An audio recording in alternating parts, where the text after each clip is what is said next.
Hey, it's Cassie. If you're enjoying our podcast, National Park After Dark, then you'll love the new true crime podcast, Mind of a Serial Killer. From Jeffrey Dahmer to Ted Bundy to The Night Stalker, Mind of a Serial Killer takes you deep into the chilling minds of history's most terrifying murderers. With expert analysis from licensed psychologist Dr. Tristin Engels, discover what drove the world's most notorious serial killers to commit their horrific crimes. Check out this special preview.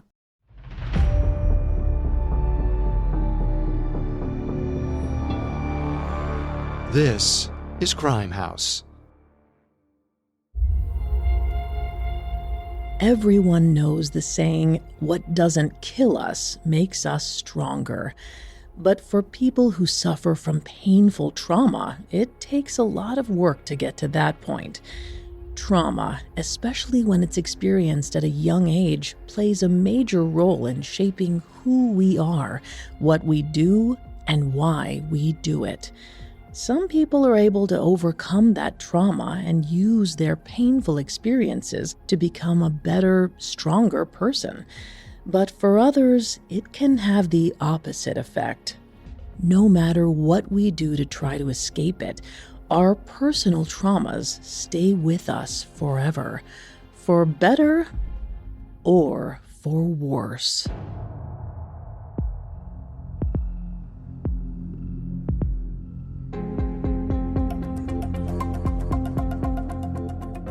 The human mind is fascinating. It controls how we think, how we feel, how we love, and how we hate. And sometimes the mind drives us to do something truly unspeakable. When that happens, people wonder, how could someone do such a thing? Well, on this show, that's what we're going to try and answer. This is Mind of a Serial Killer, a Crime House original. Every Monday, we'll be taking deep dives into the minds of history's most notorious serial killers and violent offenders. At Crime House, we want to express our gratitude to you, our community, for making this possible. Please support us by rating, reviewing, and following Mind of a Serial Killer wherever you get your podcasts. Your feedback truly matters. And for ad-free and early access to Mind of a Serial Killer, plus exciting bonus content, subscribe to Crime House Plus on Apple Podcasts. Subscribe now for instant access to all 4 episodes of our limited series on Jeffrey Dahmer. I'm Vanessa Richardson, and I'm a self-professed true crime fanatic. I've covered serial killers and other violent crimes for years. But it's not the gory details or grisly violence that draws me into these stories. It's the people. And we're doing this show not to explore what they did, but why. And thankfully, I have an expert by my side to help. I'm Dr. Tristin Engels. I'm a licensed clinical forensic psychologist, and my fascination, if you want to call it that, with true crime actually runs in my family. My grandfather was the chief microanalyst of the Chicago Crime Lab. He was also a Chicago police sergeant, and he's the co-inventor of the Vitullo Evidence Collection Kit, which we widely know as a rape kit. I was always inspired by his work, and because of that, I dedicated my life and my career to understand violent, serial, and sexual offenders in order to help lower the risk of further crimes, which we know as recidivism.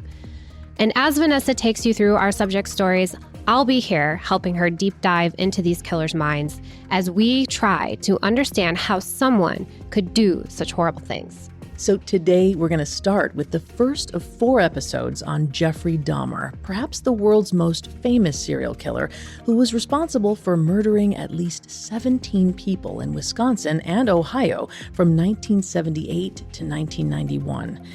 By now, you probably know the broad strokes of his story: death, dismemberment, sexual assault, cannibalism. It's safe to say he was probably one of the worst people to ever live, and that's putting it lightly. And in these episodes, we'll be going over all of that. But Vanessa and I will be doing something that very few people have tried before, and that's to understand his mind. In today's episode, we'll be exploring Jeffrey Dahmer's early life and asking the question, what makes a serial killer?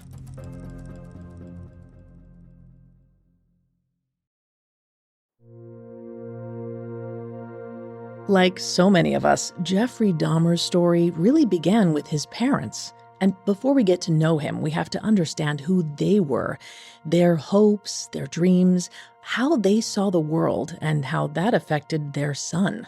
Because Jeffrey Dahmer's parents played a huge role in his early life. And from what I can tell, they were not suited for parenthood. Does upbringing have an outsized effect on shaping who a person becomes? Yes. And the nature versus nurture debate has been in existence forever, and it will continue to do so because when it comes to psychology, there's so many variables to consider. For example, milestones could be met or not met based on trauma, not because of developmental delays. Oh. But one thing to really consider too is parenting styles. The parenting style really does have an effect on a child's growth and how they interact interpersonally later in life. Our caregivers are the ones that teach us how to self-soothe, how to value ourselves. And of course, if we don't know how to self-soothe or value ourselves, how do we know how to do that with others? So the attachment style and the parenting style also are a very significant factor when it comes to interparental conflict and a child's development. Jeffrey's parents were married on August 22nd, 1959, when they were both 23. His dad, Lionel, was studying to get a master's degree in chemistry and put his young career ahead of everything, including his new wife. And that did not sit well with Jeffrey's mom, Joyce. When she was a child, Joyce was neglected by her alcoholic father. And as an adult, she refused to experience those same feelings again. So anytime she thought Lionel wasn't paying enough attention to her, which was pretty much always, Joyce wasn't afraid to tell him.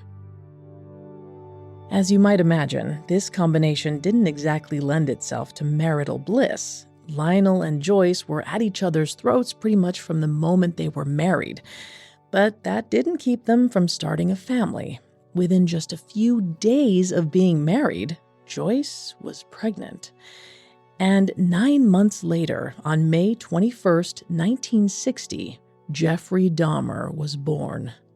For a while, Jeffrey's birth papered over a lot of Lionel and Joyce's problems, but it wouldn't last. Before too long, they were fighting all the time again.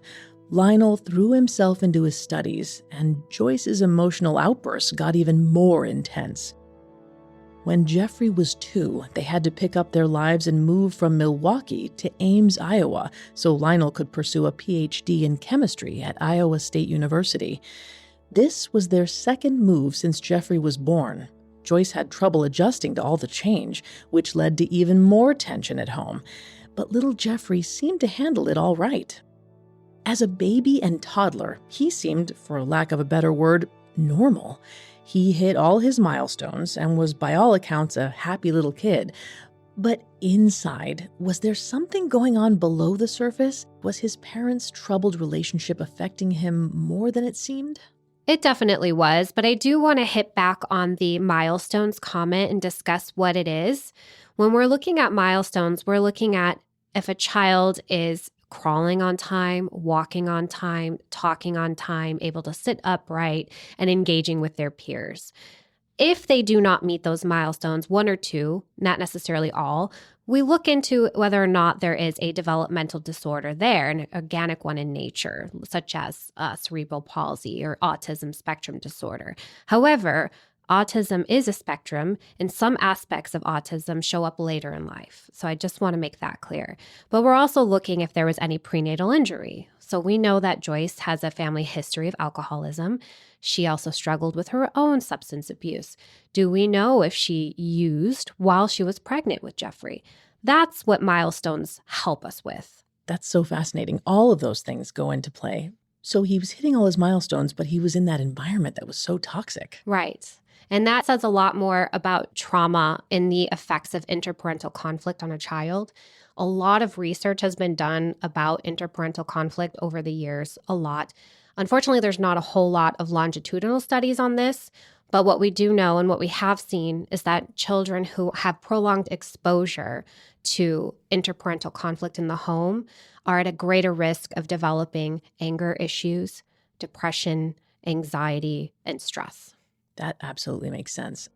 So whatever impact Jeffrey's parents' fighting had on him as a kid, he seemed to find comfort in animals. When he was only 18 months old, he had a pet fish and a turtle. And after they moved to Iowa, Jeffrey liked to feed a squirrel that came to his windowsill. He named him Jiffy. And according to Joyce, he was really kind and gentle with all these animals. But at the same time, he also had a strange fascination with them that wasn't like what most animal-loving kids develop. At some point in 1964, when Jeffrey was 4 years old, he found some old animal bones his father had cleared out from the crawl space under their house. Right away, he was drawn to them. He called them fiddlesticks. Of course, plenty of kids think bones and skeletons are cool, but Jeffrey's interest seemed to border on obsession. Now, whenever he played with one of his many pets, he liked to hold them and feel their bones. And in what may be the first sign of the monster he would someday become, Jeffrey liked to wonder if all these animals and their fiddlesticks all looked the same on the inside. Around that same time, Jeffrey had a traumatic experience with his own internal anatomy. When he was 4 years old, he needed a double hernia operation on his testicles. The experience would stay with him for life. Much later on, after Jeffrey's murder spree had ended and he was behind bars, he told psychologist Dr. Judith Becker that when he woke up from the operation, he was in so much pain that he thought his genitals had been removed. It definitely seems like the sort of thing that could impact the trajectory of his life. And I'm curious about his fascination with animals and their anatomies as well. Isn't it a bit of a running theme when it comes to serial killers and animal cruelty?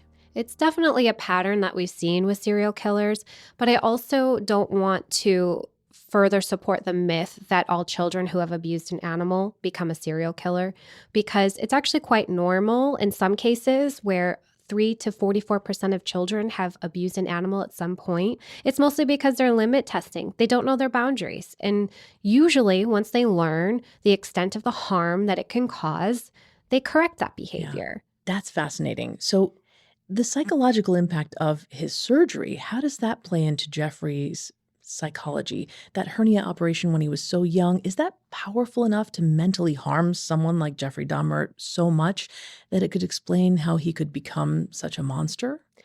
I don't think the surgery itself is something that would cause Dahmer to become a monster, because so many children have had to undergo a surgery at some point in their life, and they did not grow up to become anything like Dahmer. Mm-hmm. So I don't think it's the surgery itself. However, did Dahmer know ahead of time what was going to happen? He didn't exactly have the most comforting, nurturing parents. Did they tell him what to expect? Did they have a conversation? Did he know that he'd be spending the night in a hospital? Can you imagine being his age? Right? The communication there does not seem like it was there at all. And if you're waking up in a hospital and you don't know that you're spending the time there and you feel abandoned, scared, you're out of your comfort zone, that can definitely have a psychological impact. That makes a lot of sense. So through all of this, and when Jeffrey finally did get back home, things were getting even worse. By 1966, so this would be when Jeffrey was about 6 years old, his mom, Joyce, was in really bad shape. Emotionally, she was a wreck and was taking liberal doses of anti-anxiety meds called Seconal and Equinil. She was so careless with them that she almost overdosed at one point. So most of the time, she was just in this sort of depressed, out-of-it daze. And whenever she was fully lucid, she was on a razor's edge. On the rare occasions when Jeff's dad, Lionel, was home, the two parents fought all the time. It wasn't exactly a healthy environment to raise a young child, as we've covered, and yet they were determined to try. Of course, this is back in the 1960s, and opinions on divorce were not the same as they are today. So most couples in the Dahmers situation were probably trying to stick it out too. But Lionel and Joyce weren't just trying to stay together for Jeffrey's sake. They were doubling down on their marriage because around this time they made a conscious effort to try for a second child. Whatever Jeffrey may have been feeling on the inside, on the outside, he seemed thrilled to be getting a little sibling. For maybe the first time ever, he seemed to have a genuine connection with another person. He would hold his head on Joyce's stomach and even put his hand on it so the baby would know he was there. maybe Jeffrey was so excited because he knew deep down that he wouldn't be alone in the storm that was the Dahmer household anymore. He was desperate to have a little brother to play with. And on December 18th, 1966, Jeffrey got his wish when Joyce gave birth to a baby boy. He even had the honor of choosing the name, David. And for a while, everything honestly seemed to be going pretty great. Lionel finally finished his school and got a job as a chemist with a company in Ohio. And after a couple years of bouncing between rental houses, Lionel and Joyce finally bought the house of their dreams in a small Ohio town called Bath. After living in 6 different houses since they were married, it seemed like the family was finally settled. The new house was a big ranch-style home located on nearly 2 acres of secluded wooded land. Joyce got the peace and quiet she'd been yearning for, and Jeffrey had his very own private forest to explore. He even started making friends with some of the local boys, going out to play with them in the woods and sitting with them at school. It seemed like the Dahmer family's troubles were behind them. But nothing lasts forever. Sometime around 1970, so again when Jeffrey was about 10 years old, Joyce's health hit the proverbial wall. She spent most of the day in bed, and by this point was taking up to 8 anti-anxiety pills per day, on top of other medication like laxatives and sleeping pills. Eventually, it got so bad that she had to go to the hospital, where she spent a month in the psychiatric ward. It was too much for young Jeffrey to handle. For his entire life, his mother's mental health had been a dark storm, with only brief moments of sunlight. He'd never seen her truly happy. And for that, he may have blamed himself. At least that's what Brian Masters, the author of The Shrine of Jeffrey Dahmer, believes.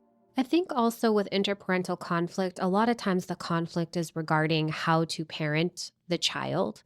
And so from a child's perspective, they're looking at it as if they're the cause of the problem. They're not able to really see that the problem exists beyond them. And because there probably was a lot of projection of blame happening in the household as to why Joyce was going through all of these struggles, it sounds like she was abusing her medication, and those classification of medications are highly addictive, and they could be deadly if they're dependent on it and withdrawal without detox.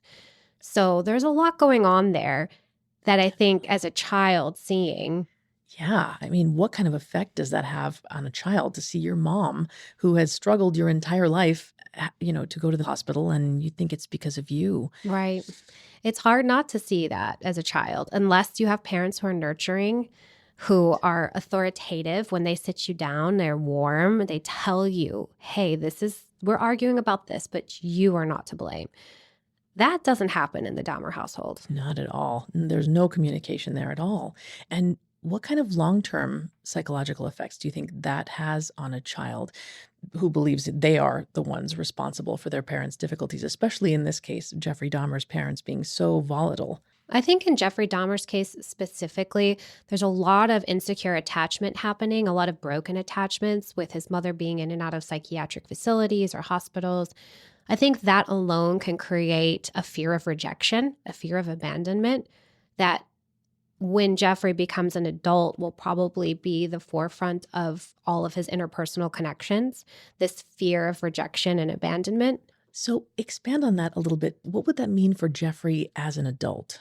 Well, since Jeffrey was constantly seeking and needing nurturance in his home, but was not receiving it from his parents, and instead was often the center of their conflict, as an adult, Jeffrey is going to be very afraid of rejection and abandonment. He's going to be a lot needier in his personal relationships because he's still seeking that need of nurturance that he did not get. But with Jeffrey, what he's learned is that any relationship comes with the potential of abandonment and rejection.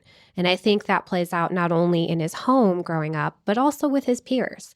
And the rejection of your peers on top of the rejection from your parents really leads to some adverse interpersonal patterns when you're an adult.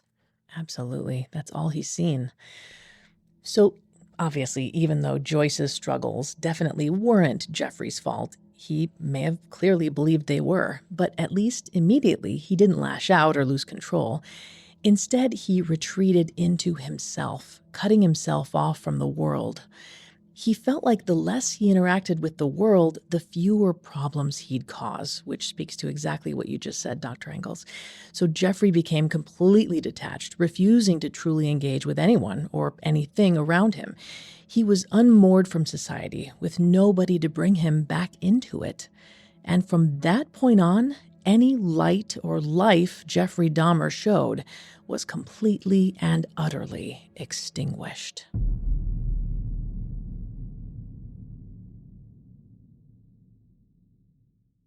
Follow Mind of a Serial Killer, a Crime House Studios original now. New episodes drop every Monday. Again, that's Mind of a Serial Killer. Follow now wherever you get your podcasts.